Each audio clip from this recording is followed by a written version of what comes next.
তাকুম দিন কুমলিয়া দিন, তোমাদের ধর্ম তোমাদের জন্য, আমাদের ধর্ম আমাদের জন্য। এটা হচ্ছে আমাদের গ্রাম, আমাদের পাশে আরো 2টি গ্রাম আছে। আমরা সবাই হচ্ছে বন্ধু।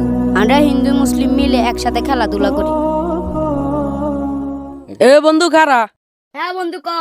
বন্ধু, প্রতিবারের মতো এবার আঙ্গু পূজাতে আসিস, তোকে দাবাত রইল।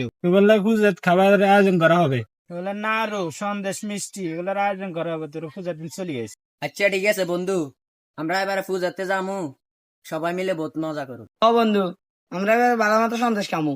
আচ্ছা ঠিক আছে বন্ধু, অনেক স্কুলে চল, বিকেল বেলায় ছুটি দিলে আমরা সবাই মজা করবো। এ বন্ধু, জয়দেব যে প্রতিবার মতো আঙ্গর পূজা দাবাত দিছে, সত্যি সত্যি যাবি নাকি? আরে বেটা জামু জামু, বহুত মজা হইব জালি। বন্ধু তুই এবার সন্দেশ মিষ্টি এখন কম খাই, যা বাজবে এখন আগে মানে নতি মুড হয়ে যায়। তুই কি আরো অপমানি কর, দাদা পূজা যাইতাম না। আচ্ছা বন্ধু, রাগ করিচ্ছে, আমরা এক লগে পুজো যাবো, চল চল। এবার পূজাতে আর বন্ধুরা আইব, তোরা একটু সুন্দর করে আপ্যায়ন করবি। আচ্ছা ঠিক আছে। দাঁড়া, কোথায় যাই?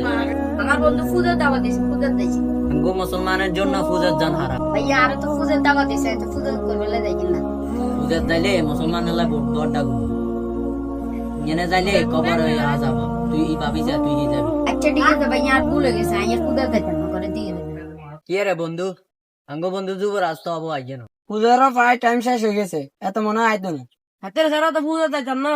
চল এক কাম কর, আমরা বাদ যাই।